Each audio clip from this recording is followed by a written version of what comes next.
Fala, rede! Como é que você está? Tudo em paz? Meu nome é João Bernabor, eu sou publicitário e esse aqui, você já sabe pelo título, é o Talk Show Uma Rede de Pessoas.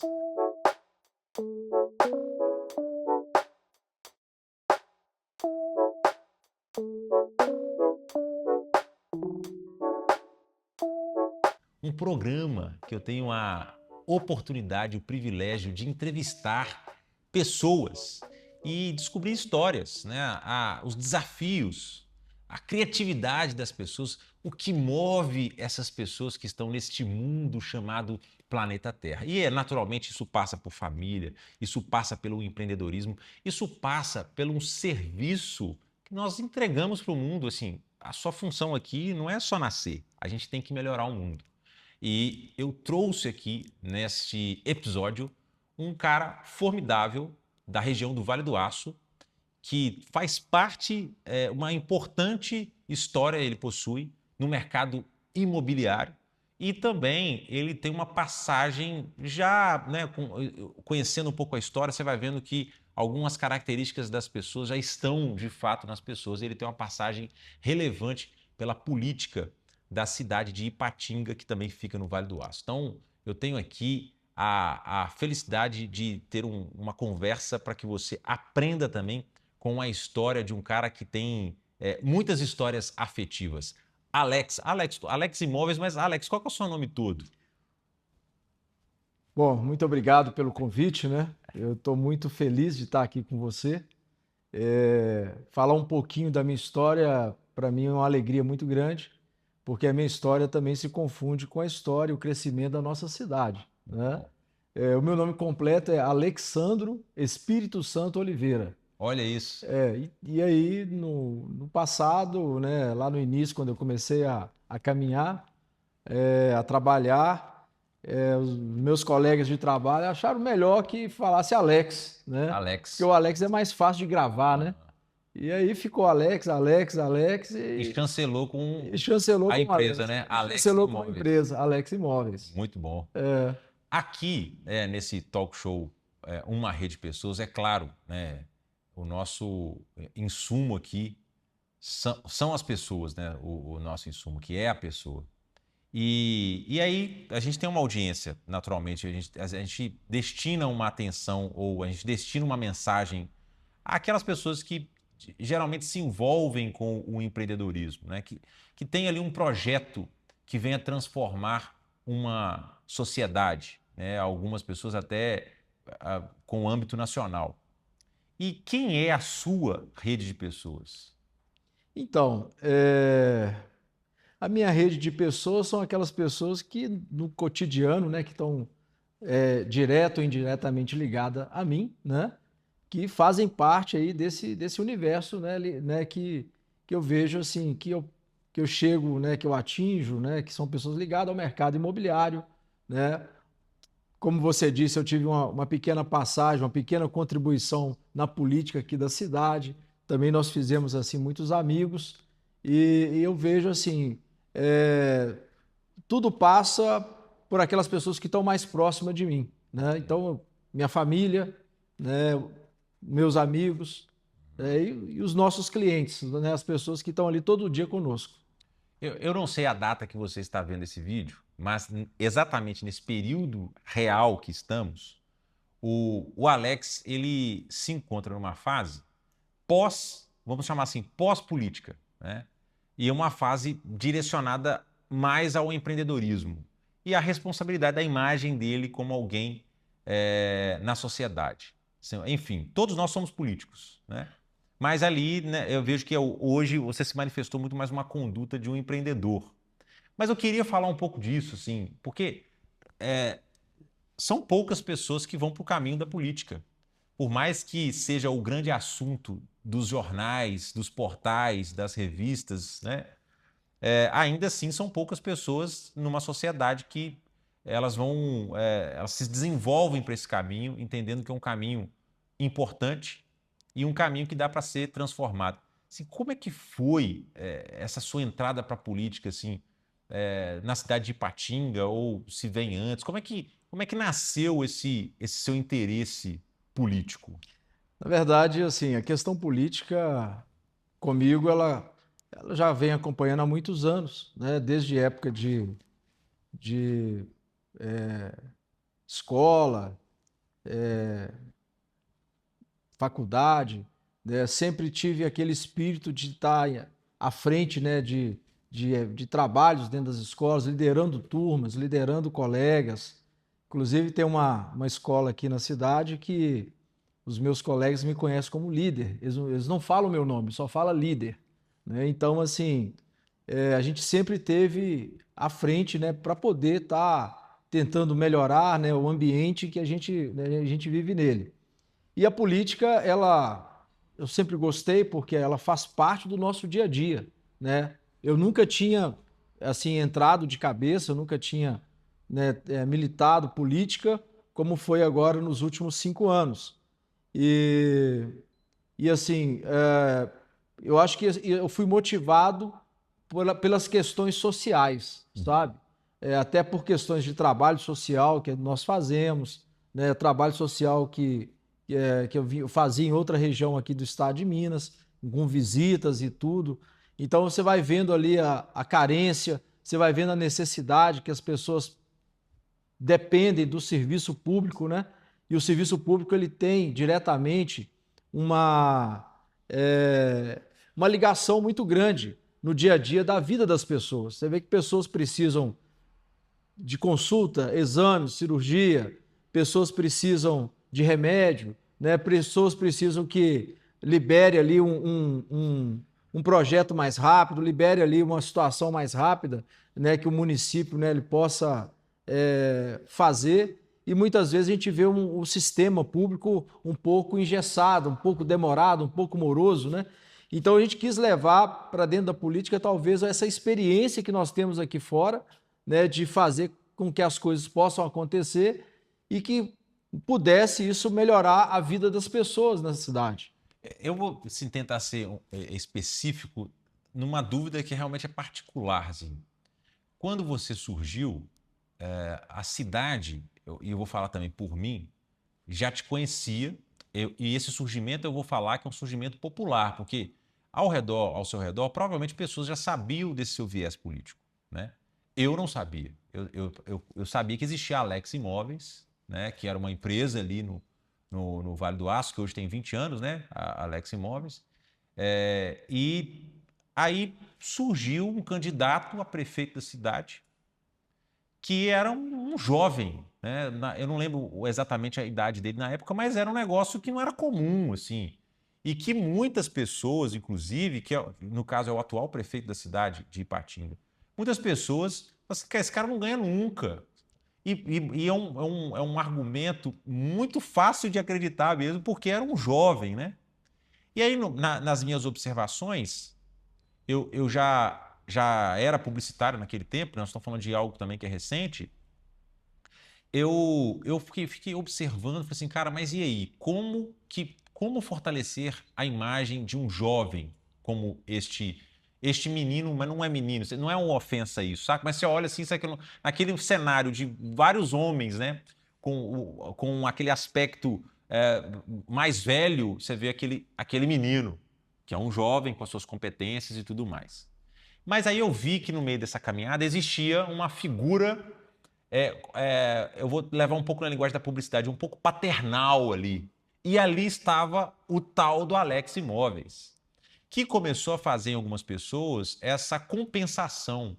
E nós tínhamos também, e tudo isso que eu estou falando que é minha opinião, na verdade, nós tínhamos também uma defasagem, e a gente estava passando por um processo ali já de desacreditar na política, processo de como ver Tiririca vencer as eleições, né? Assim, um palhaço vencer eleições, né? E aí, eu acho que isso refletiu também nessa possibilidade de você, cara, cansamos dos nomes que já existiam. E tínhamos ali aquele jovem. E aquele jovem apoiado por uma figura paternal. Como é que foi essa união e você também acreditar naquele projeto, saca? Porque também não é simples. Você com a sua história e de repente chega esse jovem e aí vamos. Quando viu, foi e vencer uma eleição. Como é que foi isso? Então, a gente vê que tudo vai caminhando conforme a vontade de Deus, né? Na vida de cada um de nós.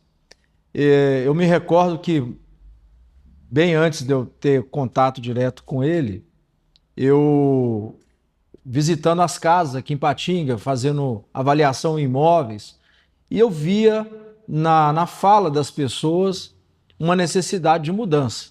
Então a gente já tinha essa visão em relação à cidade, porque a gente trabalha na cidade inteira.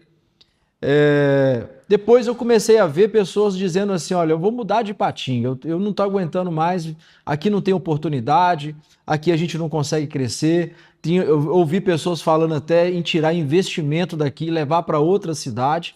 Então isso começou a me preocupar, porque eu pensei assim, poxa, aqui nós temos uma história, aqui nós temos uma empresa, né? Aqui nós temos a nossa família, e aí, quer dizer, as pessoas começam a evadir, começam a ir embora, né? E a cidade começa a perder com isso.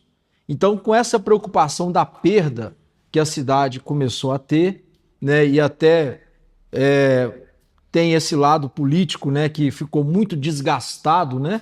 Aqui na cidade, as pessoas ficaram desacreditadas. Eu comecei a ver os vídeos do vereador, né? Gustavo, que é o nosso atual prefeito. E aí eu comecei a ver os vídeos e eu vi ali na fala dele, naquela pessoa, algo que poderia mudar de forma radical o cenário político da nossa cidade. Por outro lado, eu tive um grupo de pessoas que começou a me incentivar, começou a reunir comigo, nós começamos a conversar e aí nós fomos caminhando. Chegou um determinado momento, eu conheço a família do atual prefeito há muitos anos, né, aqui na cidade. O pai dele é comerciante, o avô dele é uma pessoa que eu conheci muito, né, já é falecido. Então a gente começou, né, eu comecei a interagir com ele até de uma questão assim, que eu tinha já uma afinidade, né, comercial com a família dele, né? Então convidei, a gente fez uma primeira conversa, depois nós tivemos outras conversas e ali a gente foi, vamos falar assim, nós fomos afinando, né, as nossas ideias. Mas juntar a fome com a vontade de comer, em qual sentido? Já existia na mente dele este ponto de chegada que era a prefeitura e já existia na sua mente esse desejo de que ele poderia ser o prefeito?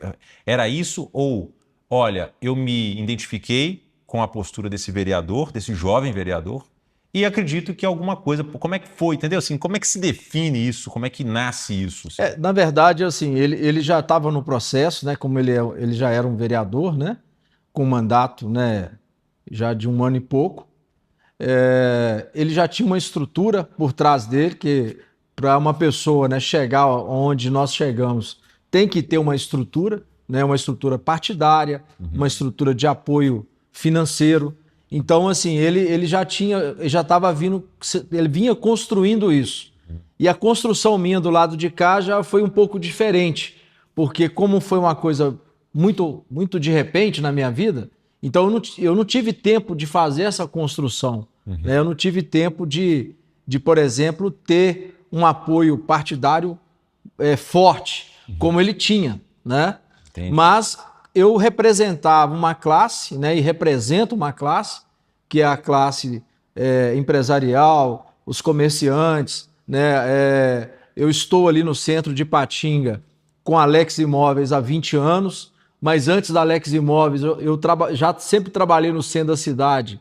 Eu trabalhei numa outra empresa ali há 18 anos, então assim, tem quase 40 anos que eu estou no centro da cidade. Então ali a gente conheceu muitas pessoas, convive com muitas pessoas e a gente também está sempre sabendo o que está acontecendo na cidade. Bom,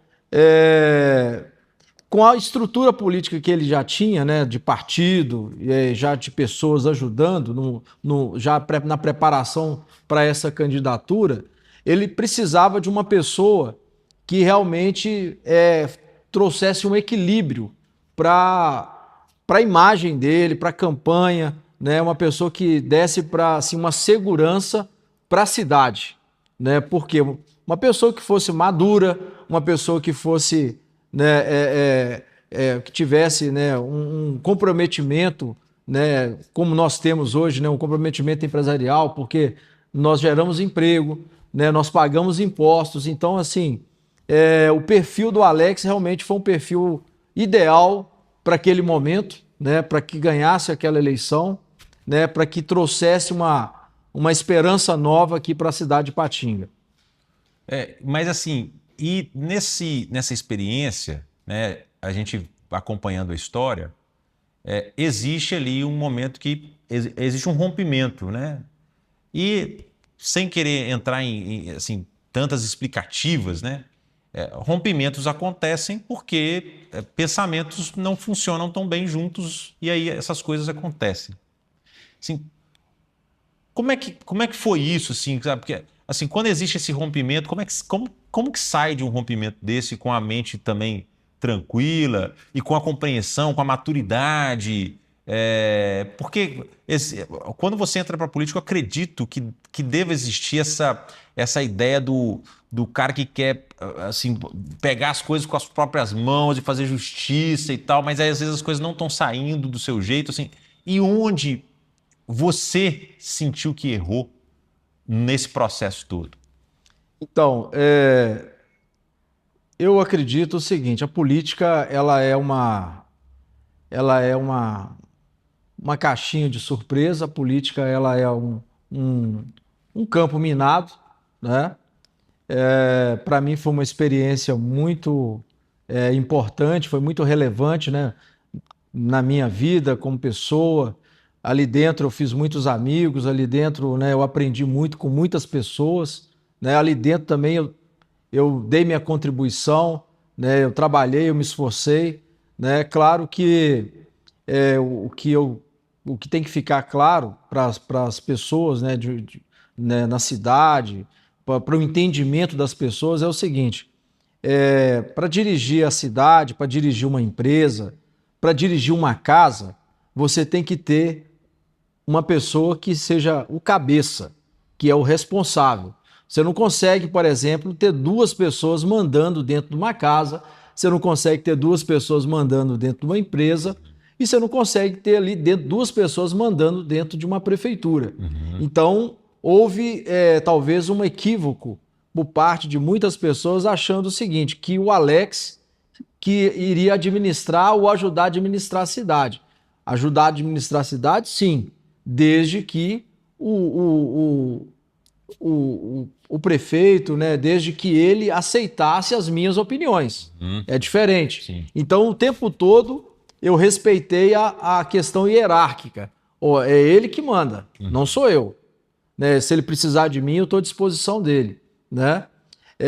Então, isso aí foi uma coisa assim que, dentro do processo, começou a ficar muito desgastante, porque eu estava ali para poder ajudar, mas ao mesmo tempo tinha pessoas no entorno dele que colocavam a minha imagem para ele como se eu fosse um adversário dele. E eu nunca fui um adversário dele. Jamais eu seria um adversário dele, até porque eu trabalhei afinco, né, para ajudar a eleger, eu levei o nome, né, eu dei minha cara a bater para muitas pessoas, né, foi um processo muito difícil, né, mas, né, nós saímos vitoriosos naquela oportunidade e, assim, não tinha o porquê eu me virar contra, né? Quando eu vi que o espaço para mim, ele não tinha, ali dentro, não estava favorável, quando eu vi que as coisas não caminhavam, né, da forma que, por exemplo, eu pudesse auxiliar, né, o que eu fiz? Eu fui me distanciando, né? Foi um distanciamento natural, né? Nós não temos nenhuma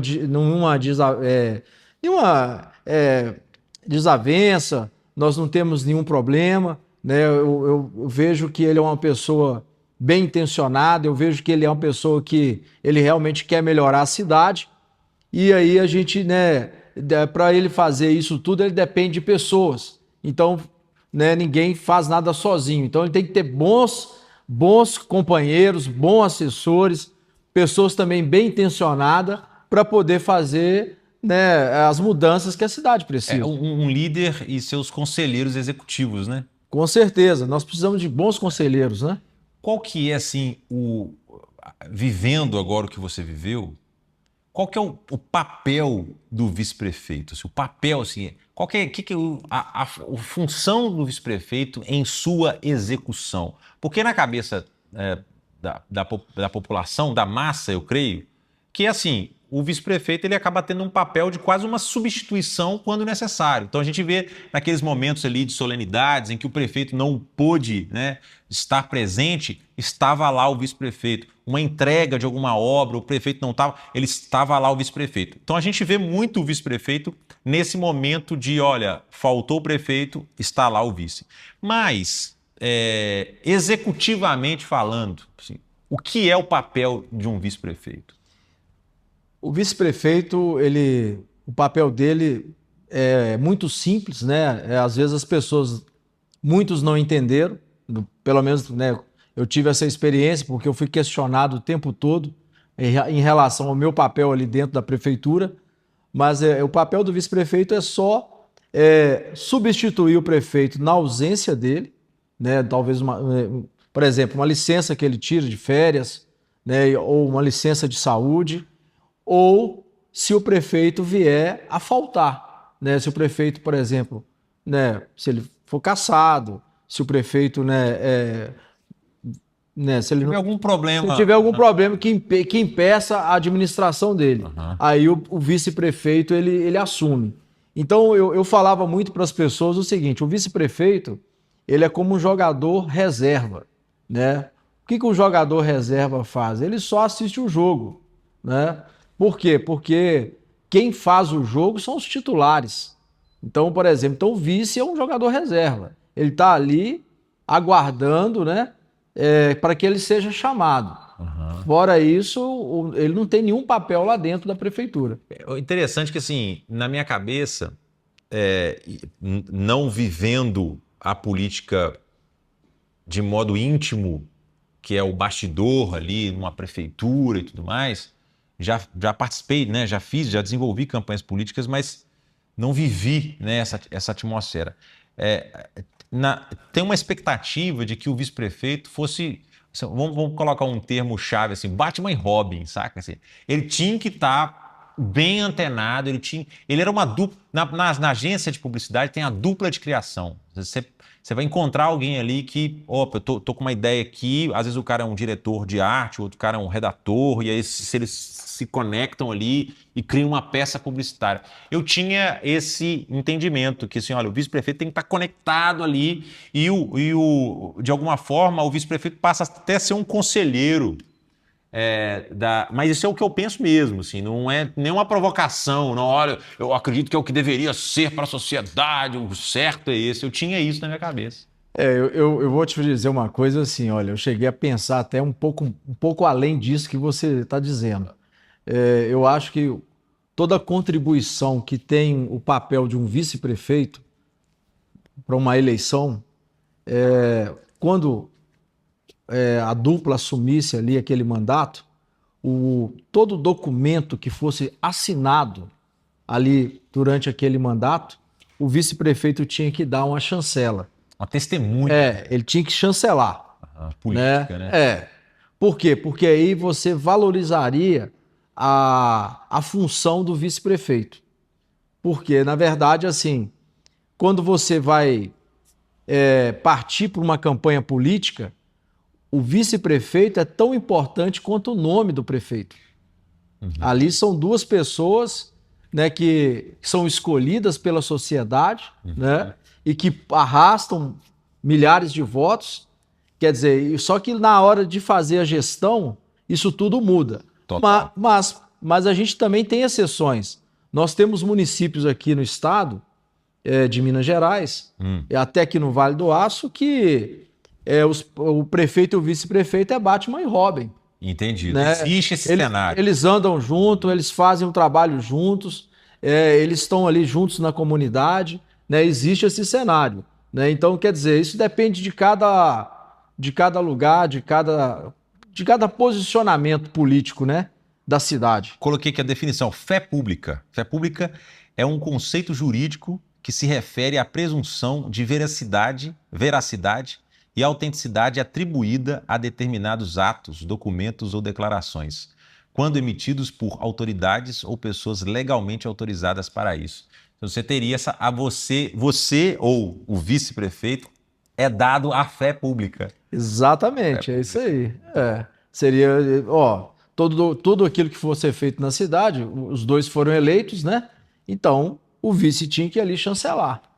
Pelo menos ele falasse, ó, não, estou de acordo, não, isso aqui é bom para a cidade, né? Bom demais. Passamos pela política. Ok. Porque, assim, eu lembro, outra cena que eu lembro que eu achei legal, assim, eu estava num restaurante e a gente estava fazendo era um almoço, até para um fechamento de um trabalho. Eu lembro que, primeira vez que eu te vi, eu já sabia, você, como sua empresa é conhecida na cidade, né, Alex Imóveis e tal, aí passou você assim, eu escutei um cara falando assim, ah lá, ó o vice-prefeito, ó o vice-prefeito. E antes de sair disso, você sentiu alguma alteração no seu ego em virtude de uma vitória política? Assim, você teve isso? Você chegou e falou, cara, isso assim, alimentou um pouco, inflou um pouquinho o meu ego, porque mesmo que seja um vice-prefeito, ainda assim é um cargo de destaque e de autoridade numa cidade toda. Você sentiu isso, assim, poxa, mexeu um pouquinho no meu ego aqui. Aqui, ó, opa, ó Deus, me ajuda aqui a não ficar muito envaidecido, mas eu senti. Isso aconteceu? Não, isso não aconteceu comigo. Não aconteceu e até é uma situação que eu falo para as pessoas, né, que até muitos comprovaram isso, que tiveram comigo dentro da prefeitura, né? Uhum. Durante um período eu fui secretário de Desenvolvimento Econômico e Turismo. E ali na frente daquela secretaria, ali você tem um protocolo, né? Você tem reuniões, né? Você tem atendimentos externos, né? Você tem atendimento às pessoas que vão ali por algum motivo tratar algum assunto, né? E quem esteve comigo, quem presenciou isso, pôde ver claramente que o meu posicionamento era o mesmo. Então, o Alex que você via dentro da Alex Imóveis, o Alex que você conhece da rua, o Alex que você conhece lá na casa dele, o Alex que você conheceu como vice-prefeito e como secretário de desenvolvimento, ele é a mesma pessoa. Então eu falava assim, meu gabinete era de porta aberta. Então as pessoas poderiam chegar, né? A gente sempre se colocou à disposição para atender as pessoas, né? Alguns casos você tinha que fazer agenda realmente, porque o assunto às vezes necessitava uma pesquisa, mas de maneira geral, assim, isso não inflou meu ego, isso não mudou meu jeito de ser, né? Não mudou a minha maneira de comportar em relação às pessoas, né? Verdade, assim, eu sempre fui uma pessoa muito acessível. Então, da mesma maneira como vice-prefeito, eu mantive aquela linha, né, que eu sempre trabalhei, né? É claro que vou falar uma coisa para você e até falo aqui para as pessoas, né, que estão ouvindo essa programação, é que eu não tive, por exemplo, uma estrutura para que pudesse me assessorar, para atender melhor as pessoas. Eu tive um volume muito grande de chamadas no meu telefone que eu confesso que eu não consegui responder a todas as pessoas. Mas não foi por falta de interesse, mas sim por falta de estrutura. Porque, por exemplo, muitos que estão lá têm 4, 5 assessores para poder fazer esse tipo de trabalho. Entendi. E o vice-prefeito da cidade não tem isso. Né? Até na minha saída lá, nenhum gabinete eu tinha, né? Para poder realmente ter uma estrutura e responder à altura aquilo que a cidade, né, precisa, sabe? Mas em relação à vaidade, em relação a ego, não mudou em nada. Sua família é de onde? Você é nascido onde? Sua família é de onde? Seus pais vieram de onde? Como é que é a sua história? Então, o meu pai é nascido na cidade aqui de Guanhães, num distrito que chama Sapucaia de Guanhães. Minha mãe nasceu num distrito que chama Major Ezequiel, da cidade de Alvinópolis. Eles encontraram aqui, né, logo no início aqui da construção de Ipatinga, no início, né, da inauguração aí da Usiminas, né? Meu pai veio trabalhar aqui na região e a família da minha mãe também veio aqui para a região, né, em busca desse progresso, desse desenvolvimento, né? Eu sou de Ipatinga, né? Eu nasci no hospital em Coronel Fabriciano, mas sempre residi em Ipatinga, então eu me considero que eu sou um ipatinguense, né? Fui criado em Ipatinga, nossa família mora no mesmo lugar há mais de 50 anos, né? Então, assim, ali onde eu fui criado, né? Ali onde a gente cresceu e ali é onde a gente começou a desenvolver, Sua sabe? família cresceu em qual bairro de Patinga? Nós somos do bairro Iguaçu. Bairro Iguaçu. Minha mãe mora no mesmo local, né? Desde quando eu nasci, né? Como você era, como era a sua infância em Patinga, assim, o que você lembra, né, do seu tempo de infância que traz também um afeto pela cidade? Então, naquela época, né, eu pude aproveitar um pouco porque a gente podia brincar na rua, né? Eu gostava muito de futebol e assim, então quase que todos os dias a gente brincava de bola na rua, sabe? E ali na rua que nós morávamos, que nós moramos, né? Não tinha esse problema do trânsito, muito carro, né? Como tem hoje, né? Então, assim, era muito tranquilo. Eu acho que essa é uma lembrança boa da minha infância, sabe? De poder ter a liberdade de estar brincando, né? Na rua, sabe? E você, no seu tempo de escola, você já era, assim, porque quando você está falando, assim, é natural na nossa comunicação, eu sei que pessoas se desenvolvem também. Tem pessoas que você vê num período de adolescência ou de infância que quando a pessoa é mais adulta, ela se transformou completamente. Eu tenho isso muito pela minha irmã. Minha irmã, cara, ela mudou completamente. Ela era uma pessoa mais nova e depois que ela mudou para Belo Horizonte, eu acho que ali aquele impacto cultural deu a ela novas possibilidades. E você tem esse aspecto de um líder manso, um líder, sabe, aquele líder cauteloso que fala aqui, até pelo seu tom de voz e tudo mais. Naquele tempo de escola, você já era o líder da sua sala ou não? Como que você se comportava ali no seu período escolar? Então, até você me fez recordar aqui uma história bem antiga que começa realmente, por exemplo, essa minha trajetória aí de liderança, né, dentro das escolas. Eu tinha 11 anos de idade, eu estudava no colégio João 23 e ali naquele momento teve uma gincana. Na época, a gincana era para poder agarinhar fundos e material para fazer o muro da escola. E então, naquela oportunidade, nós juntamos ali alguns coleguinhas com orientação do professor. Nós pedimos uma audiência na Prefeitura Municipal de Ipatinga. E essa audiência, quem nos recebeu lá, um secretário de Fazenda, que até pouco tempo ele estava conosco, ele até faleceu ano passado, o Heraldo Poubel.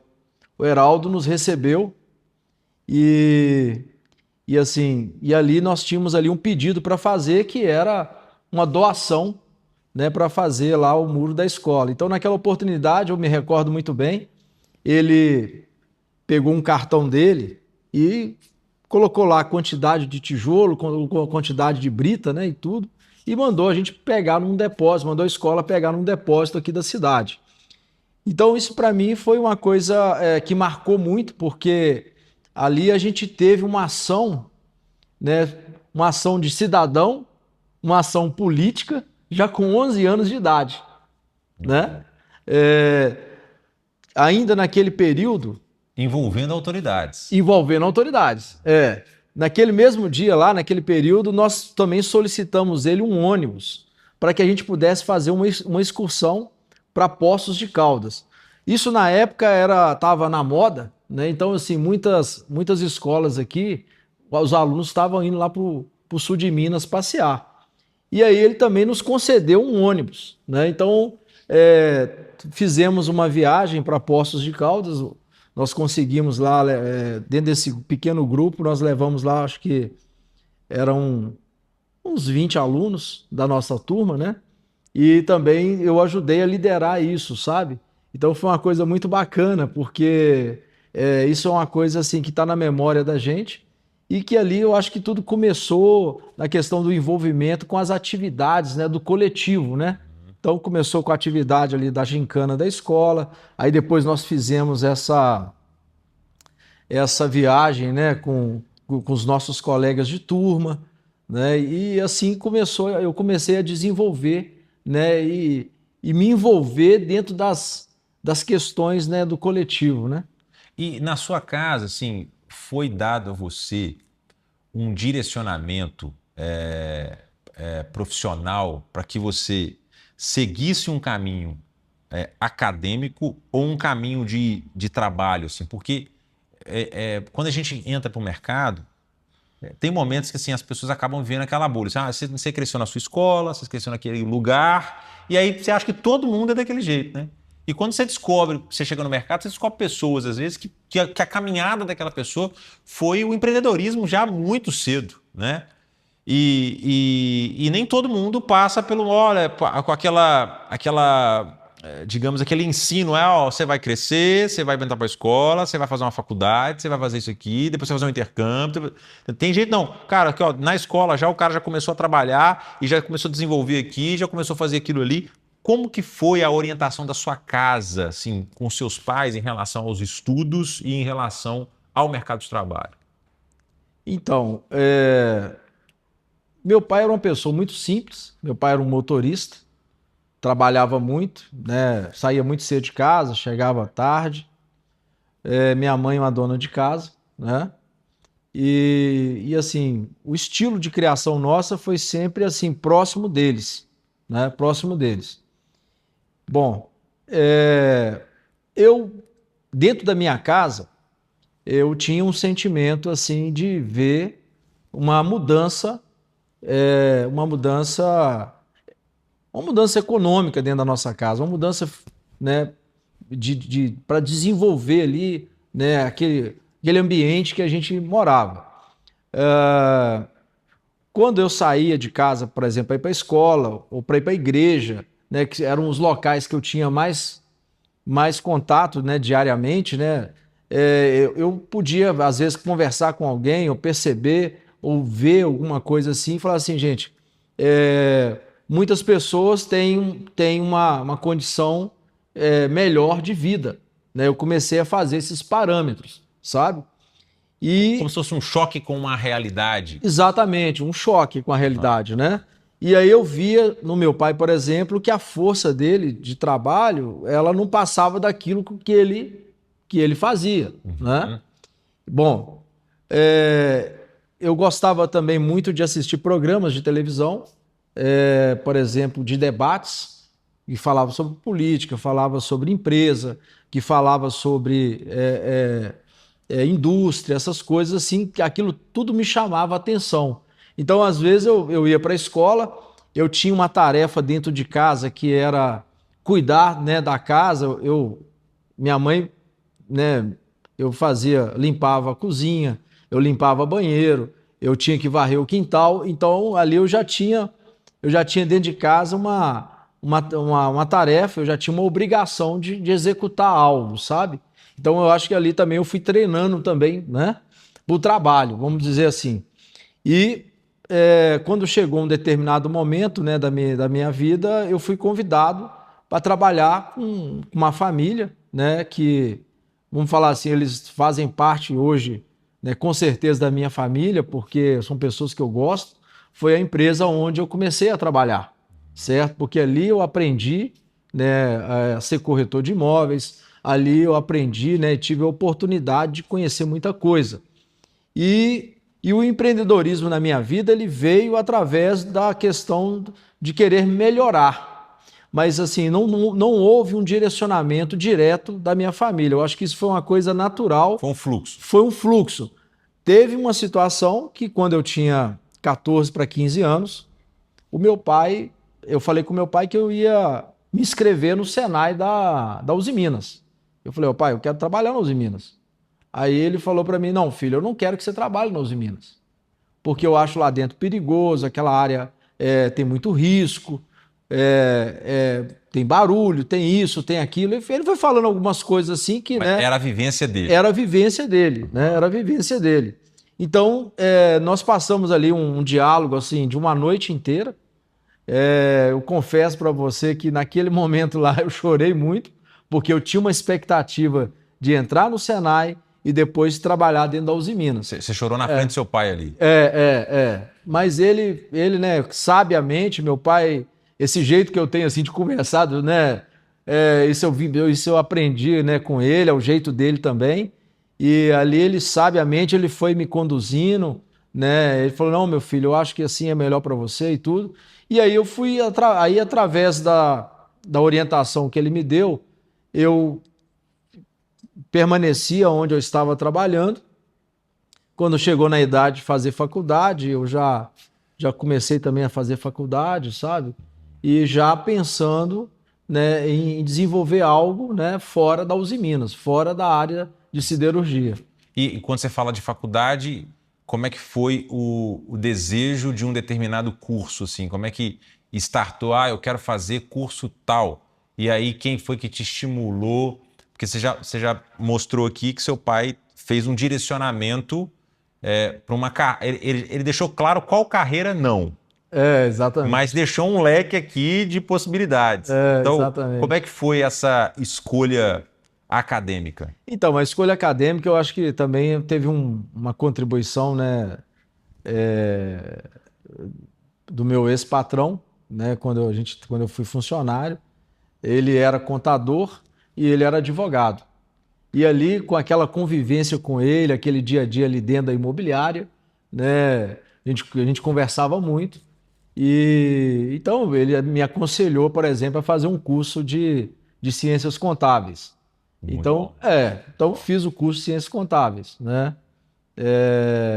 O filho dele também, que é um grande amigo que eu tenho, também fez o curso de ciências contábeis, né?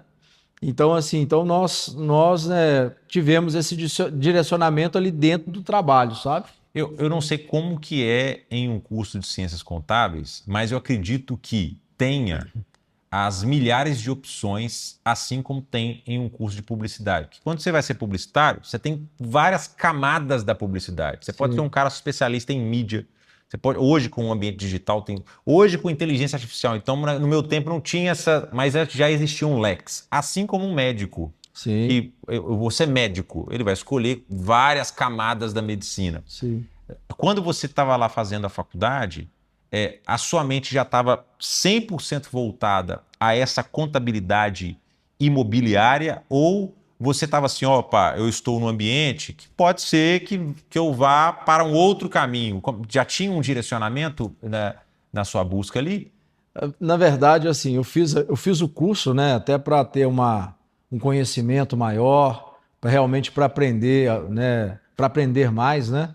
Eu fiz o curso também de técnico em contabilidade, que foi o segundo grau, porque naquela época nós tínhamos os cursos técnicos, né? Então eu sou técnico em contabilidade e sou formado em ciências contábeis.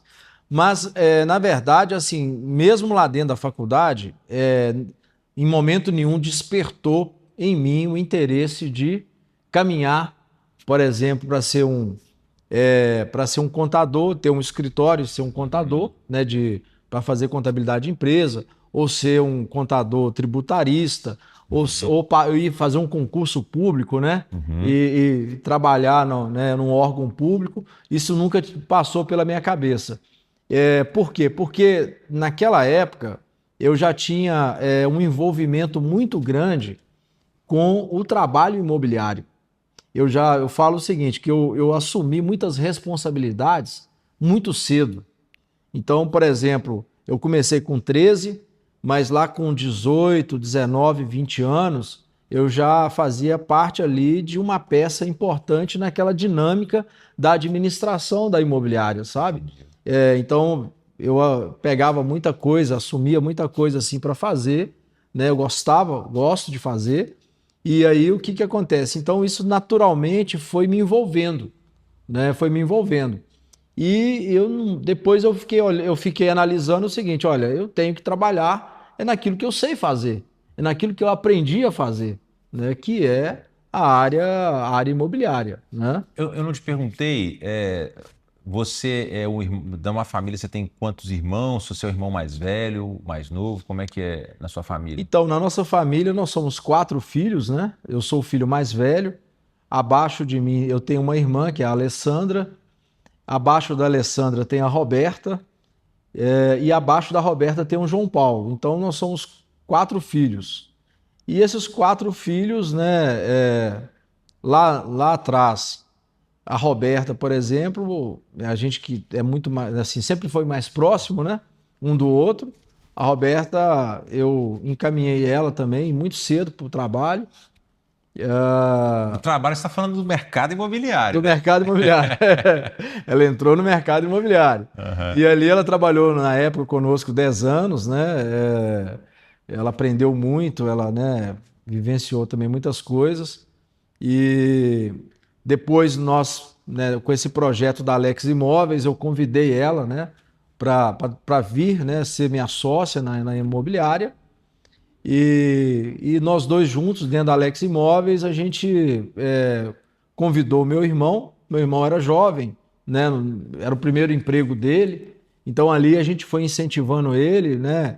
É, durante o período que ele está lá conosco, ele também já fez um curso superior. Hoje ele é formado em advocacia, né? Ele é advogado e é corretor de imóveis.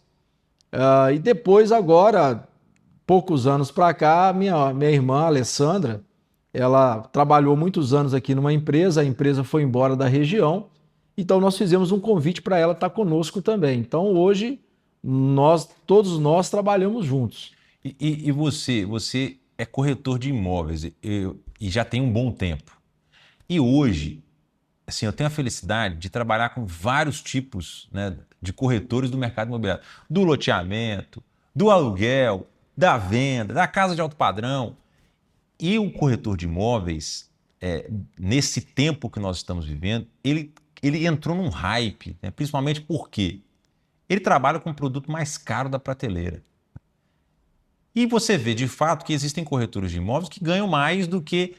Já ficou até antigo um pouco isso, porque a grande profissão na nossa limitação, no nosso leque e de valorização profissional, era a grande profissão, era o médico. Então hoje você vê corretores de imóveis ganhando mais do que médico, ganhando mais do que juiz. Vamos colocar exemplo assim. Então tá num hype, assim, tá uau, corretor de imóveis.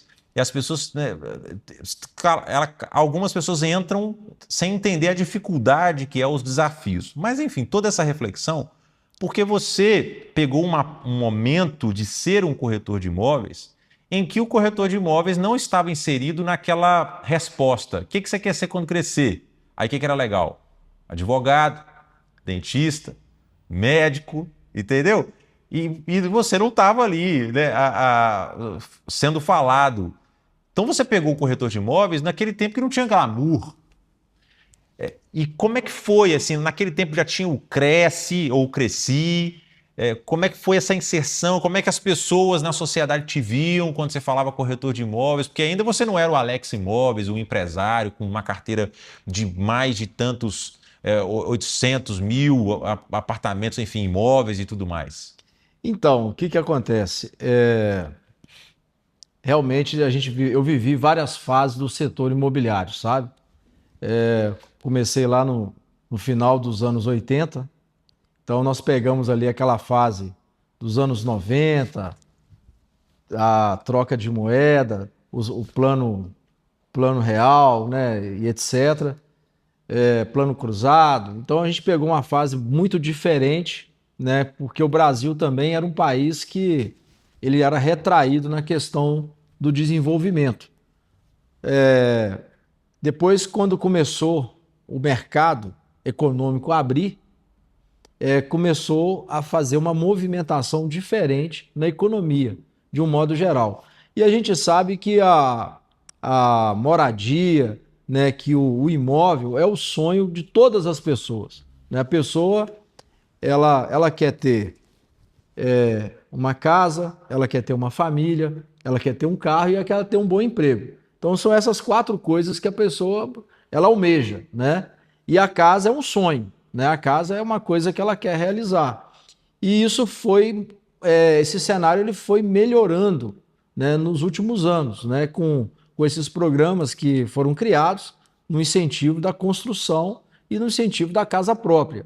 Então isso aí realmente começou a dar glamour para o corretor de imóveis, né? Então no passado realmente assim, quando você falava, eu sou corretor de imóveis, né, era uma profissão que não chamava tanto atenção, né?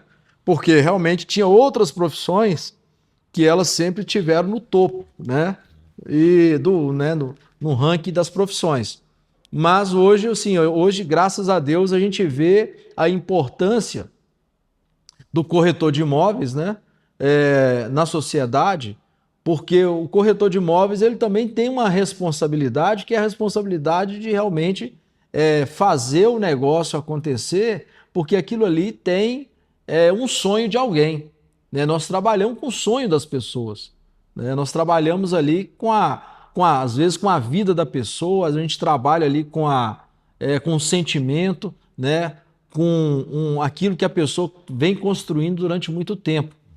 E até pegando um gancho aqui nessa conversa, ontem mesmo eu conversava com um colega que é corretor, e ele é um corretor novo, ele começou há 4 anos atrás, e eu disse assim para ele assim, olha, eu tenho uma política comigo na minha empresa, que aqui a gente não engana ninguém. Então, se eu tiver que fazer um negócio, se eu tiver que ganhar um dinheiro, mas se eu ver que aquilo ali vai trazer prejuízo para o meu cliente, ou vai trazer prejuízo para alguma das partes, eu não faço o negócio.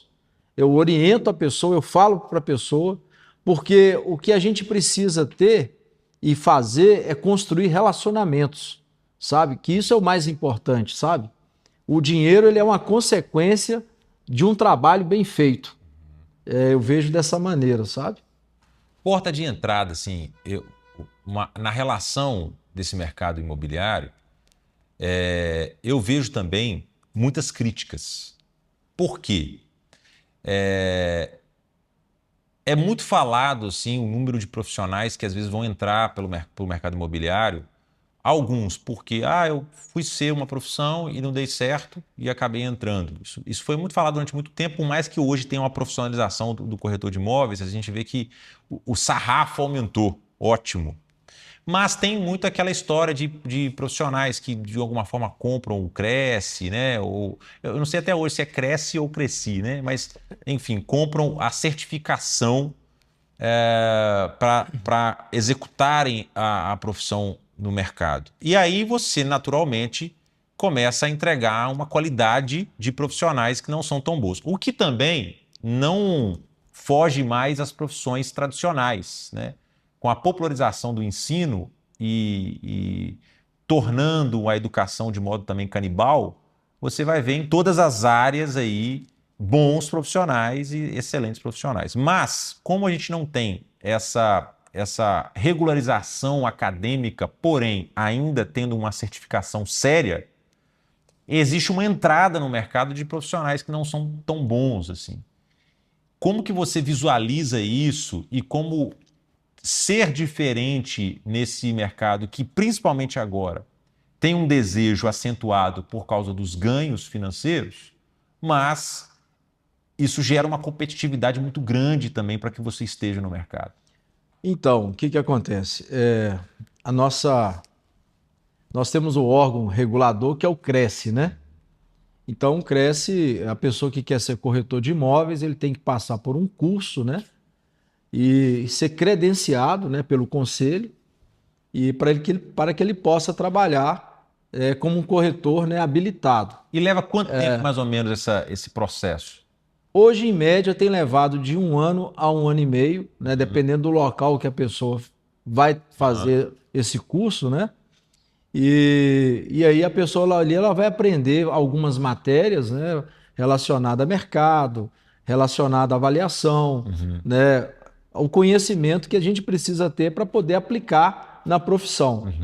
Mas nós podemos, né, considerar o seguinte: eu acredito que em todas as profissões, as pessoas elas acham o seguinte, que elas podem se aventurar, né? Às vezes elas vão lá, experimentam e às vezes elas não vão ficar, porque realmente assim, todo trabalho tem a sua dificuldade, todo trabalho tem, você tem que se dedicar, e o trabalho do corretor é um trabalho mais árduo. Por quê? Porque é o seguinte, nós vivemos de comissão. Então, a comissão ela só vem através de um negócio que você realiza. E às vezes você vai realizar um negócio hoje e daqui um mês você não vai realizar outro. Às vezes passa 2 meses você não vai realizar outro. Mas você tem as suas contas para pagar. Você tem, né, todo dia, todo mês chega na sua casa. Conta de água, conta de luz, supermercado, gasolina do carro. Então, quer dizer, tudo isso você tem que planejar para que você possa se manter no mercado. Então, o grande desafio para quem quer entrar no mercado imobiliário é você saber administrar e controlar suas contas. Porque você pode ter o sucesso de repente você vender 1, 2, 3 imóveis no mês, ou um imóvel todo mês, sabe? Mas uma coisa o corretor ele tem que ter em mente, ele não tem salário. Ele não é igual um profissional que está ali trabalhando dentro de uma indústria, dentro de uma empresa, que chega lá no dia 30, né? O pagamento dele tá depositado na conta. É diferente, né? E aí essa peneira, ela acaba eliminando muitas pessoas do mercado. Porque a pessoa ela vem achando que é uma coisa, mas depois no dia a dia as coisas vão se acomodando, elas vão caminhando naturalmente, né? Mas isso, assim, quando você está falando, eu estou vendo uma pessoa não uma pessoa em específica, criando uma persona aqui, com uma falta de habilidade administrativa. Porque, provavelmente, isso acontece muito com os artistas, né? Eles são bons na execução artística deles, entregam, assim, né, uma obra ali que encanta as pessoas, mas administrativamente eles não conseguem, de alguma forma, construir uma base que o sustente. Então eu vi aqui, enquanto você falava, um vendedor, que é um corretor, com problemas administrativos, mas às vezes ele é um cara bom de performance de vendas, né? Só que ele tem um problema administrativo, sim. É o que você mais vê, mas também tem aquele cara que, opa, você não é bom vendedor não, acho que o mercado te provou, está te mostrando que talvez aqui não seja o seu lugar. É essa a sua reflexão? Exatamente, porque na verdade, assim, realmente a gente tem vários tipos de pessoas, né, vamos falar assim, com dons diferentes, né? Então tem pessoas que são muito boas para vender, mas ele não consegue administrar o que ele ganha. E tem outros que vêm para o mercado tentando fazer acontecer e ele não vai conseguir fazer acontecer, porque aquilo ali não é um dom dele, né? Porque, na verdade, assim, ser corretor de imóveis, você tem que assimilar, você tem que entender qual que é a necessidade do seu cliente. Não é simplesmente, eu falo assim, vender um imóvel ou alugar uma casa, não é igual você vender uma camisa, não é igual você vender um tênis, porque você chega ali num determinado local, você está lá, ó, você tem várias opções de tênis e camisa. Casa não, casa é uma coisa específica. Casa, ela tem o perfil da pessoa, né? E aí, quer dizer, isso você, como corretor, você tem que assimilar. Porque às vezes a pessoa ela chega perto de você e ela descreve um local, descreve um lugar, que na verdade esse lugar não está ali onde ela está falando, está em outro lugar. E aí você tem que direcionar ela para aquele local ali. Aí ela vai entender, opa, era isso aqui que eu queria. Era isso aqui que eu estava buscando. E também né? a percepção de que o desejo dela pode estar desalinhado. Assim, a gente é muito influenciado, né, pelas pessoas. E pode ser que a pessoa fale, eu quero isso, mas porque certa pessoa mostrou ou ela acreditou que seja aquilo e aí no atendimento seu você consegue provar para ela, assim, olha, pô, tô ok, tô te ouvindo, mas veja bem isso aqui. Você não acha que poderia se adequar mais às suas necessidades? Você tem esse papel também de tirar os vícios, né, que a sociedade acaba colocando também no comportamento de compra, porque é um momento, né, comprar uma casa. Claro que comprar um tênis também é um momento, mas comprar uma casa é um momento que você entra em contato, o tempo de aquisição é maior, a experiência do produto ela é diferente, né? Tem todo um processo aí demorado, vamos chamar assim. E outra coisa que é muito importante, que às vezes as pessoas elas não veem isso no primeiro momento, é o seguinte, aquilo ali onde eu vou estar, aquele imóvel que eu vou comprar, aquilo vai me fazer bem? Aquilo ali vai fazer bem para a minha saúde? Então, você fez eu lembrar aqui uma situação de um cliente, o seguinte, ele me pediu para ver um apartamento, e esse apartamento ali no bairro Iguaçu, num local muito bom e um imóvel muito bom. E ele virou para mim e falou assim, Alex, é o seguinte, eu gostei demais desse apartamento, mas eu quero vir aqui à noite, porque eu tenho problema com sono e eu acho que aqui à noite faz barulho. Nós estávamos dentro do imóvel e eu falei para ele assim, olha, aqui não tem barulho, olha, nós não estamos ouvindo nada. De dia? De dia. E aí, para minha surpresa, ele falou, não, mas à noite eu quero ouvir como que é aqui a situação aqui nesse local. Beleza. Nós marcamos assim 23 horas. 23 horas nós fomos lá para esse imóvel. Esse imóvel tinha até morador, pedi a pessoa licença e expliquei a situação. Não, então tudo bem, pode trazer. Quando nós chegamos lá, que aí não tem esse barulho do dia a dia, de carro, de gente. Qualquer pequeno barulho é um grande barulho. E ele fica numa posição, o prédio fica numa posição ali mais próximo da rodovia, da BR. Então ali também está próximo da Uzi Minas. E ali você escutava as chapas batendo. Pá, pá, pá, pá, pá. E aí o barulho vinha dentro do imóvel. Olha isso. Ele deixou de comprar esse imóvel por causa desse barulho. Olha isso. Eu achei isso muito interessante. Por quê? Porque, na verdade, assim, isso ele remeteu à saúde dele. Então, onde você mora tem que te fazer bem. Tem que te fazer bem. Então, o corretor também tem que aprender isso, né? Ele tem que saber, assim, olha, a pessoa, dependendo do diálogo, da forma que ele vai conhecendo ali, a pessoa mostra um imóvel, mostra outro imóvel e tal. Quer dizer, ele já pode conduzir ele para uma coisa que realmente não vai trazer dificuldade depois para a pessoa, né? Alex Imóveis, quando nasce essa empresa, né? Porque você passa já para uma imobiliária, né? Você constrói uma história ali nessa imobiliária e depois, então, você se torna o empresário que é hoje, né? Mas esse empresário que é hoje, você já me disse que tem 20 anos. Assim, quando você entendeu que, opa, é o meu caminho, você planejou o empreendedorismo ou a vida levou você para esse caminho de empreender? Então, eu tinha uma vivência muito forte onde eu trabalhava com uma vivência ali com trabalho, com aquela responsabilidade, né, que eu tinha ali, né? E já, né, durante 18 anos que eu trabalhei ali, e o que eu analisei naquela época? Eu analisei o seguinte, eu não tenho ali como crescer mais, eu não tenho como me desenvolver mais, né? Eu vou dizer assim, dentro da minha condição ali, eu tinha chegado no ápice do meu trabalho. E uma forma de eu crescer, uma forma de eu desenvolver seria empreender, né? Eu já havia participado de alguns cursos de empreendedorismo. Uma época eu participei de um curso de negociações, de técnicas de negociações no Sebrae. Então eu sempre tinha alguma oportunidade, eu participava. Eu aplicava isso lá onde eu trabalhava, mas também é uma coisa que eu aprendia, né, para a minha vida, né? E quando eu percebi que eu não conseguia mais crescer profissionalmente, eu cheguei no meu limite, eu falei, olha, eu tenho que tomar uma decisão. Eu não posso ficar aqui mais, porque senão eu vou ficar frustrado. Eu não vou conseguir, né, não vou conseguir ser feliz naquilo que eu estou fazendo, né?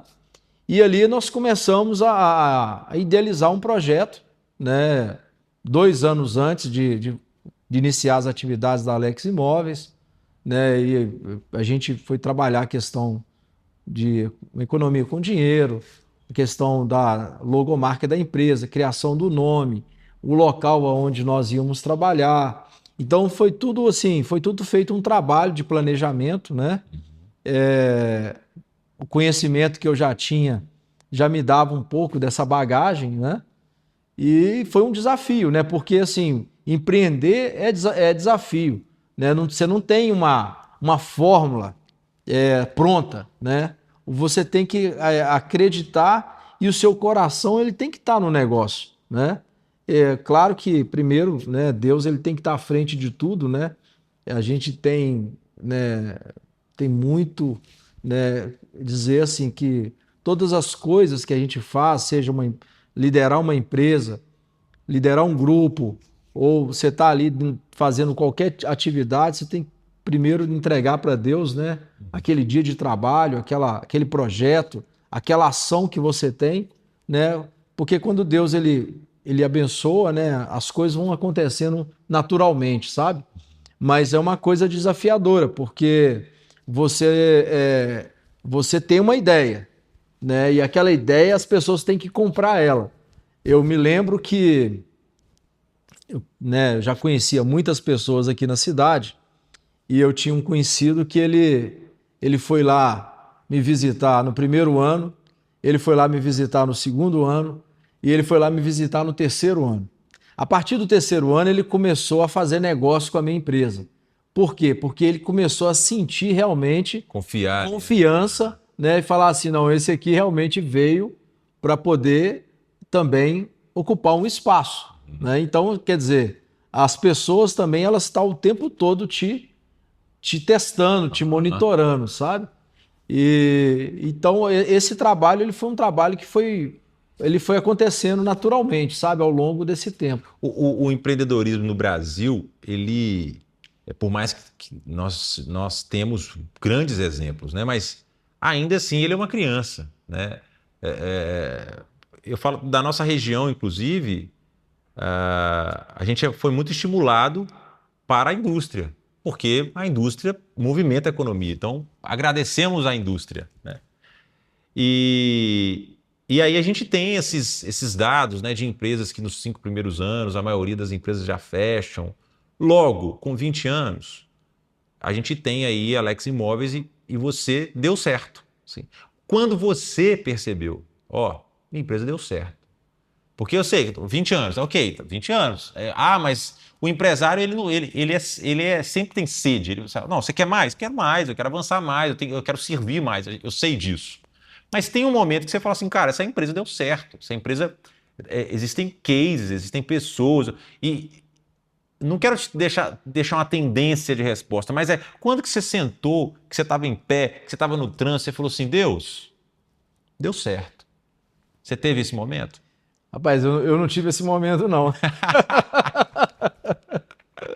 Não tive esse momento, não. Engraçado que eu ainda não parei para falar para Deus também que deu certo. Mas eu agradeço pela caminhada. Porque assim, a gente vai caminhando e vai surgindo tantas coisas, sabe? Tantas preocupações, sim, né? sim. Tantas coisas que você tem que realizar, tem que fazer, tem que acontecer, tantos milagres que tem que aparecer no meio do caminho, né? A gente assim, a gente vê que realmente às vezes não dá tempo até para você fazer determinados tipos de análise, né, nesse tipo. Mas a gente viu que depois de um determinado momento lá dentro, até vou te falar assim, houve uma mudança na nossa empresa quando a gente começou a criar uma padronização de uniforme, nós criamos uma padronização dentro da empresa. Esse momento foi o momento que a gente percebeu que a empresa ela estava com aceitação maior no mercado, sabe?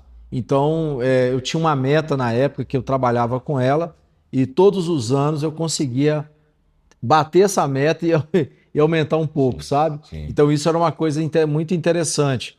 E aí, por exemplo, nesses 20 anos de Alex Imóveis, depois de 7 anos de Alex Imóveis, eu tive uma outra empresa imobiliária, né? Nós tivemos uma outra experiência que foi no Espírito Santo. Uhum. Foi lá na cidade da Serra. Nós tivemos uma empresa lá com o nome de Minas Imóveis. Essa empresa funcionou 3 anos. Essa empresa ela foi uma empresa também que eu considero que foi um sucesso, né? E por questões familiares a gente teve que abortar aquele projeto, deixar, né, passar aquela empresa para uma outra empresa lá, e aí não movimentar lá naquele mercado, sabe? Mas para nós, assim, é aquilo que você falou, o empreendedorismo, ele dá para a gente todo dia essa necessidade e essa vontade de querer empreender mais, de querer crescer mais, de querer fazer mais, sabe? De querer poder ver as coisas ser transformadas. Na sua rede de pessoas, assim, agora falando de clientes, hoje você tem uma carteira aí de mais ou menos quantos clientes administrados ali pela imobiliária? Olha, eu vou falar para você assim, olha, Alex Imóveis hoje, ela tem uma participação no mercado, né, com um número considerável de clientes. A gente tem uma estrutura dentro da imobiliária, né, uma estrutura muito boa, com um grupo de pessoas bom, né? Nós temos pessoas cuidando de vários setores ali, vários departamentos, Quantos né? colaboradores ao todo? A gente tem em torno de 15 colaboradores, Aham. né? Na parte de locação, nós temos colaboradores na parte de vendas, né, de imóveis. Então, assim, eu falo que a gente está aí brigando entre as 5 maiores da cidade aqui. Muito bom. E tem uma projeção, assim, assim, você falou de 15 colaboradores, e esses 15 colaboradores cuidam geralmente de, sei lá, 1.000 pessoas, 3.000 pessoas, uma média de imóveis que vocês, de alguma forma, administram, assim. Porque, quando eu pergunto isso, por quê? Porque, cara, quando você vai em bairros, por exemplo, aqui, Cariru, Bela Vista, a gente vê as suas placas ali. Você fala assim, cara, o Alex está bem distribuído aqui pela cidade. Então, assim, você tem essa projeção pode ser falada, assim, uma média de pessoas envolvidas e imóveis? Olha, o que que acontece? A gente tem hoje aqui na cidade, entre imóveis alugados e imóveis desocupados, seja tanto na parte de locação como na parte de vendas, eu acredito que passa de 1.500 imóveis, Muito bom. né? Muito bom. Muita história, né? É, É muita história. é uma construção, né? Muita história. É, se você pegar o número de pessoas, né, tanto os clientes que são inquilinos e os clientes que são proprietários, se você pegar ali que cada família tem 4 pessoas, nós vamos estar falando aí de um número de mais de 5.000 pessoas. Muito bom. Né? Tem um número direto e tem um número indireto, Uhum. né? Então, assim, uma fatia, né, do mercado. E é muito trabalho para se administrar, porque são pessoas, né? São Pessoas pessoas. que enfrentam problemas, desconhecimento também durante um processo de um aluguel de um imóvel. Por mais que você entregue uma cartilha, o que for, ainda assim você tem que ter uma comunicação ali externa ou pessoal para que ela compreenda as responsabilidades dela também como cliente, as responsabilidades da imobiliária. Então, assim, tem muito desafio humano aí nesse trabalho seu. Eu falo o seguinte, a imobiliária, ela ali é uma escola, né? A imobiliária, todo dia nós estamos aprendendo com as pessoas. Claro que tem muitas coisas que a gente já aplica, que a gente já passou por vários ensaios, né? Várias situações. Mas a questão do desconhecimento realmente ele é um fator que ele até hoje nos faz assim todo dia ficar exercitando, né, e esmiuçando para poder esclarecer e que as pessoas possam entender quais que são as suas obrigações, né, quais são os seus deveres, né, o que pode, o que não pode, sabe? E uma coisa engraçada com o imóvel é o seguinte: o imóvel é como um outro bem qualquer. O imóvel é como um carro, o imóvel é como uma roupa, porque, por exemplo, a pessoa ela tem um imóvel hoje que ele é novo, mas daqui a 10 anos ele não é novo mais. Daqui a 20 anos ele não é novo mais. Então, essas coisas acabam criando um embate, porque às vezes a pessoa acha assim que vou dar um exemplo assim, um registro de um banheiro, uma válvula de descarga, ela tem que funcionar desde o dia que ela fez a construção daquele imóvel até o dia né, 20 anos depois, né, de 20 anos de uso. Então ela não entende o seguinte, que aquilo tem que ter uma manutenção, que aquilo tem que passar, né, talvez até por uma troca, por uma mudança, né, por uma revitalização, né, porque você também tem que acompanhar as mudanças do mercado, né? Aqui na cidade eu já peguei clientes que tiveram dificuldade, por exemplo, na locação de um prédio inteiro, o prédio está todo fechado. E aí, quando você vai lá, que você fica conhecendo, que você vai vendo aquela situação, você fala com ele assim: olha, esse prédio seu aqui tem 30 anos. Então, de 30 anos para cá, muitas coisas mudaram. De 30 anos para cá, você vai ter que fazer uma repaginada nesse imóvel, porque você está competindo com um imóvel novo. Olha quantos prédios saíram aqui no entorno do seu prédio, né? Olha quantos imóveis em oferta tem aqui do lado do seu imóvel. Então, se você quer alugar ou se você quer vender, você tem que se adequar, né? Você tem que trocar aqui, ó, o piso desse apartamento, você tem que trocar aqui o azulejo desse banheiro, você tem que colocar uma bancada aqui nesse local aqui onde tem um lavatório de louça. Então são coisas que você tem que aplicar e são coisas que funcionam, né? Porque a gente tem que entender o seguinte, que o consumidor de hoje não é o consumidor de 20 anos atrás. O consumidor de hoje, ele está acostumado já com coisas modernas, coisas novas, né? Com coisas clean, com coisas, né, com acabamentos melhores, né? Então tudo isso tem que ser levado em consideração, né? Para que você sobreviva no mercado, para que você possa, né, continuar ganhando, continuar, né, fazendo. Mas com essa rede de pessoas que você tem hoje, e como tem um comportamento de imobiliária, assim, a maioria da sua prestação de serviço, ela vem de aluguel, ela vem de venda. Você pode falar, por exemplo, porcentagem, 70%, 80% é geralmente aluguel.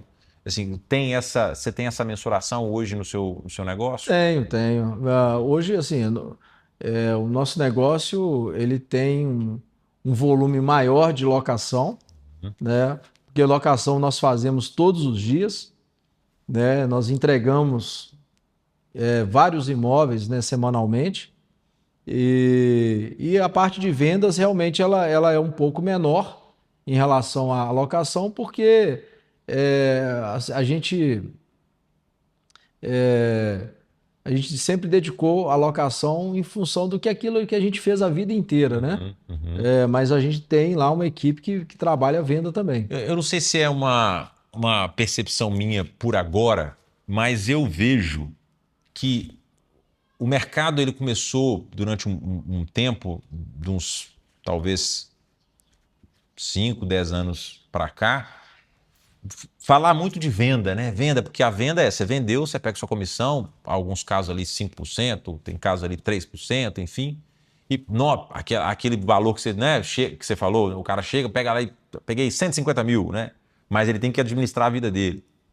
Mas parece que o mercado de aluguel ele tem voltado à cena como um olhar estratégico de negócios. Sim, você tem essa percepção? Não sei se é uma pergunta até óbvia pelo fato de você estar nesse modelo de negócio, assim, mas é realmente uma sacada, um mercado de aluguel, assim, um controle importante para o imobiliário? Olha só, eu vejo assim, nem toda imobiliária vai trabalhar com aluguel. Eu acho que o aluguel é uma coisa desafiadora, no sentido de que para você falar em trabalhar com locação, você tem que vivenciar isso, sabe? Eu não aconselho nenhum corretor ou nenhuma imobiliária que está aí hoje no mercado a abrir uma carteira de locação e falar que vai fazer locação sem ter realmente um conhecimento, sem ter uma vivência. O risco é muito grande, sabe? Por que que eu falo isso? Porque a locação ela te exige muito conhecimento, né, de vários aspectos, né, que é diferente da venda. Porque a venda é um negócio ali, você tem aquele produto, você fez aquela aquela relação ali entre comprador e vendedor, fechou o negócio, você recebeu a sua comissão, acabou. O imóvel de locação não. O imóvel de locação você tem um compromisso de acompanhar ele todo mês. Você tem um compromisso de estar ali tanto na entrada da pessoa como na saída da pessoa. E ali você tem que estar monitorando, você tem que estar olhando, você tem que estar vendo se o IPTU está sendo pago, você tem que estar vendo se o aluguel vai pagar em dia.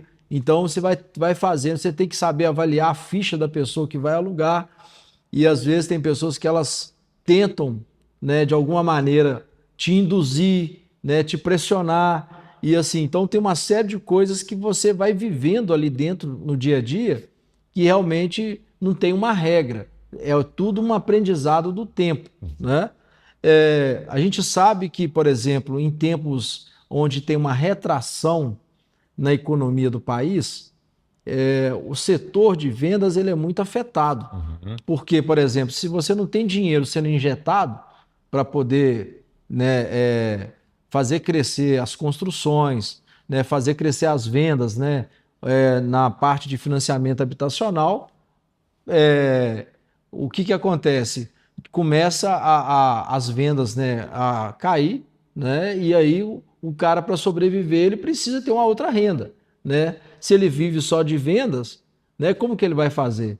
E a imobiliária tem conta para pagar, né? Então a locação nesse aspecto, ela ajuda na manutenção, sabe, da imobiliária.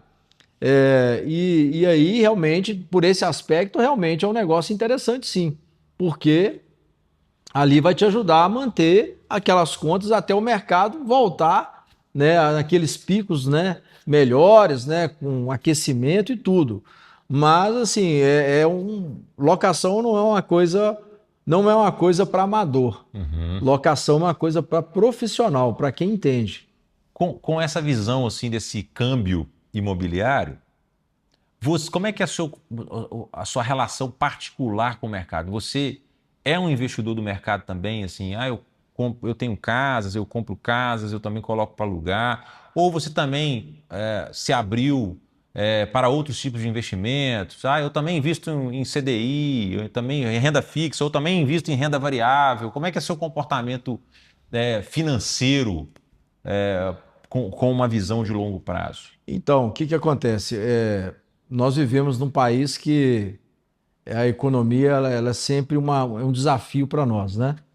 Porque quando você conversa com pessoas que moram, por exemplo, em outros países que a economia é estabilizada, as pessoas conseguem fazer uma projeção de futuro, né? Porque aquilo ali vai seguindo de uma maneira que ele não precisa preocupar.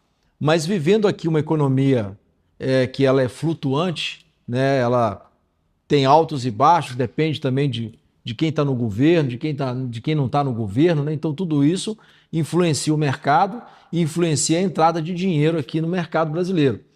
E eu vejo assim que não só investir, né, em imóveis, porque o imóvel te dá uma solidez, mas se a pessoa pode, se você pode, você também pode investir em outras, né, em outras frentes, né?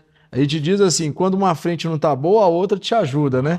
E uma vai fazendo um equilíbrio e não vai te deixar não vai te deixar naufragar. Então é isso, sabe? O imóvel para mim, assim, desde quando eu comecei a trabalhar com imóvel, é um negócio que para mim não tem outro melhor. Entendi. Não tem outro melhor. Seja para comprar e para vender, seja para alugar. Então, né? o seu comportamento de investimento está só no imóvel, assim. O meu comportamento. Você já diversificou? Meu comportamento, eu sou um cara conservador. Entendido. Eu sou um cara conservador. Ou não, né? Porque não é porque você está só no imóvel que você é conservador, porque o imóvel também tem seus riscos, né? Tem uns riscos, né?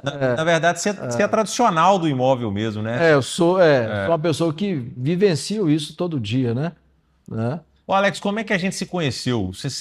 Eu sei, primeira vez que eu te vi, já citei aqui, mas como é que foi que a gente se esbarrou, assim, nessa rede de pessoas, de encontros e de desencontros desse jeito de viver? Então, como que a gente se conheceu? Na sua lembrança? Não, na minha lembrança, assim, eu lembro que, conversando com a Roberta, né, minha irmã, né, ela me falou muito de você, né? E assim, naquele momento eu não tive a oportunidade de te conhecer pessoalmente, né? Um dia eu peguei o telefone, te liguei, a gente bateu um papo, Sim, você né? estava naquela fase realmente de pré-campanha que você estava, já estava mais preocupado com alguns posicionamentos Isso, estratégicos ali. E aí, assim, o tempo, né? Às vezes até a dedicação ela era diferente, né? Então, nós conversamos, batemos um papo pelo telefone, eu gostei muito né, daquele diálogo nosso, né? E eu fiquei com aquilo na cabeça. Eu falei, gente, uma hora eu tenho que encontrar com esse camarada, uma hora a gente tem que bater um papo, tomar um café, né? É, conversar e ver, né, sobre as questões de marketing, mercado, essas coisas e tudo. E aí agora, né, depois que passou essa fase minha aí né, na questão política, eu estou fazendo um realinhamento, né, das coisas. E dentro desse realinhamento, eu, eu já tinha, né, na minha agenda, né, eu falei assim, eu tenho que marcar com o Jober, eu tenho que conversar com ele, né, eu tenho que conhecer mais a fundo, né, o trabalho do Jober, né? E até coincidentemente eu cheguei a te passar umas 2 mensagens, né? Pra gente se encontrar, não deu certo, Sim, sim. né? E aí a gente tava dentro do elevador, né? Lá Foi. Contando no elevador do meu, não, do prédio lá no Horto. lá no Horto. Isso. Nos encontramos dentro do elevador, aquilo foi muito engraçado, né? Foi muito interessante. E dali a gente, né, agendou, marcou, né? Ali eu fiz um pitch de vendas no elevador com você. Pois é, ué. Muito bom. Quem é vendedor tem que vender o tempo todo, né? Não, mas eu falei, brinca, assim, claro que foi um negócio do acaso ali mesmo, assim, a gente se encontrou, não tinha... E aí lembrei você, pô, cara, e aí, voltou? Porque você falou que você estava viajando com a sua filha estava com você no elevador ali, na Isso, estava verdade. comigo, É bom ela demais. ia para uma consulta, né? E então foi isso, né? Eu acho que tudo tem seu tempo e sua Sim, hora certa, né? totalmente, Eu acho que totalmente. o tempo é esse, né? Ô, Alex, assim, alegria total minha, assim, desse todo esse momento até a gente chegar aqui agora num talk show. E aí, ô, Alex, vamos fazer o seguinte, vamos bater um papo, então, vamos ligar as câmeras aqui e vamos entregar mensagens. E eu acredito que as pessoas tenham aprendido e se motivado, né, com o que você falou aqui agora. Esse profissional de faces, né, e que na sua essência tem esse comportamento político. Assim, eu acho que o empresário ele é político. Assim, todo empresário quer mudar a vida de pessoas, né? Todo mundo que abre um projeto, mesmo que sejam projetos pequenos, mas que são acoplados a outras empresas e que pessoas vão transformando as vidas e melhorando, eu acho que isso é política, né? Isso transforma. E eu queria deixar um presente para você aqui, esse livro, que é o Homem Mais Rico da Babilônia. É um livro que a moeda forte aqui é o ouro de fato. Obrigado. Ele é um cenário, não é um livro de fatos reais, mas é um cenário criado ali 2000 a.C., de um cara que o rei da Babilônia começa a perceber que onde é que está o ouro da Babilônia? Os meus homens não estão sabendo administrar o dinheiro. Eles descobrem um cara chamado Arcade. E aí, ou Arcade, né? E aí ele começa a dar aula de finanças mesmo para os homens ali. Quando eu me deparei com esse livro, eu achei interessante que são ensinamentos que são populares, sabe? Que está no nosso dia a dia. E ele ensinou de uma forma leve e, ao mesmo tempo, ele traz até a ideia do contexto imobiliário, de você ter um lar para você. Ele fala sobre a família. Então, assim, um livro rápido que eu achei interessante, citado por muitos, um best-seller. E é um presente aí para a gente registrar esse momento aí é um livro de sabedoria para esse momento em que eu pude ouvir bastante sabedoria vindo de você. Não, muito obrigado. Eu fico muito feliz, né, de ganhar esse presente. E uma coisa que eu quero enfatizar aqui é assim, que em toda a minha trajetória, né, até os dias de hoje, eu sempre admirei, né, e admiro a transformação das pessoas. Então eu sou uma pessoa assim, eu sou um defensor disso, eu sou um defensor daquela pessoa que empreende, daquela pessoa que sai de uma situação e passa para outra situação, porque a gente sabe que a vida tem esses processos, né? Dentro do que eu já vivi ali dentro do meu ambiente de trabalho, eu posso dizer para você que ali dentro da minha empresa já saiu advogados, já saiu engenheiros, né? Já saiu psicólogo.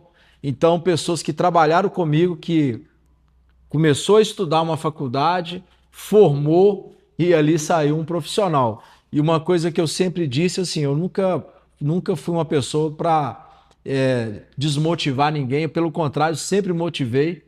Sempre falei com as pessoas assim, olha, você tem que ir em frente, você tem que tentar, você tem que ver se é isso mesmo que você quer, porque realmente você tem condição de chegar lá.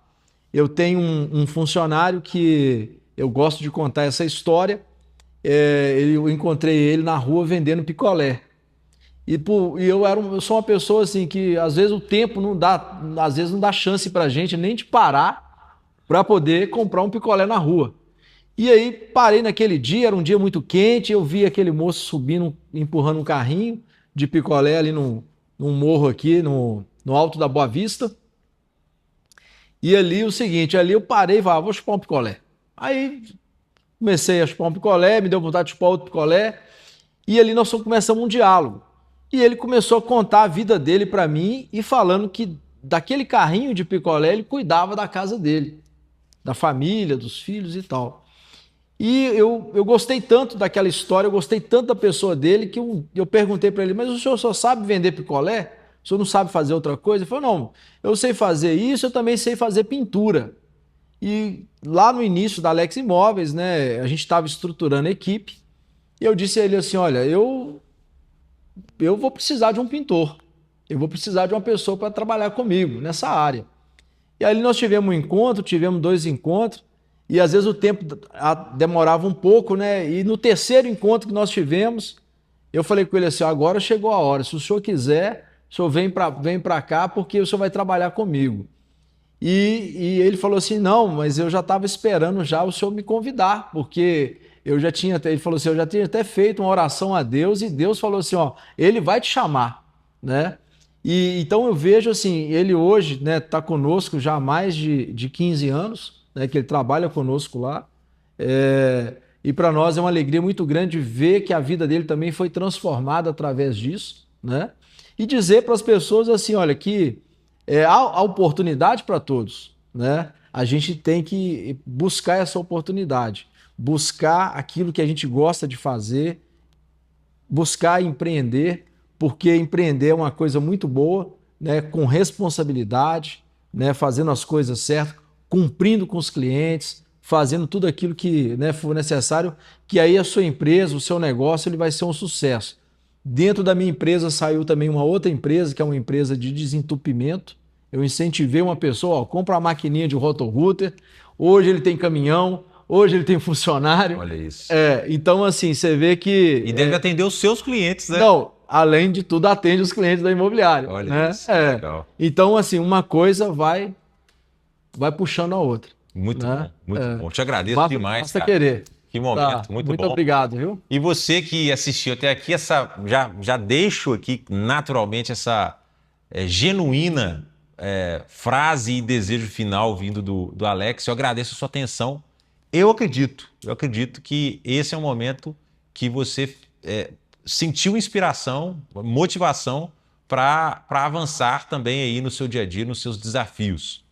Uma Rede de Pessoas é essa proposta de conversa que eu vejo muito valor. Pode ser que um dia você esteja sentado aqui e a gente vá falar dos seus ensinamentos, da sua história. E acompanhe o nosso canal, siga a Nabor Social no YouTube, também no Instagram. Só você escrever lá Nabor Social. Você pode assistir outros episódios também de empreendedores que inspiram, que motivam e que têm um ensinamento para entregar para a sua vida. Te agradeço seu tempo até aqui e até o próximo episódio na Nabor Social, uma rede de pessoas. Até mais. Muito obrigado.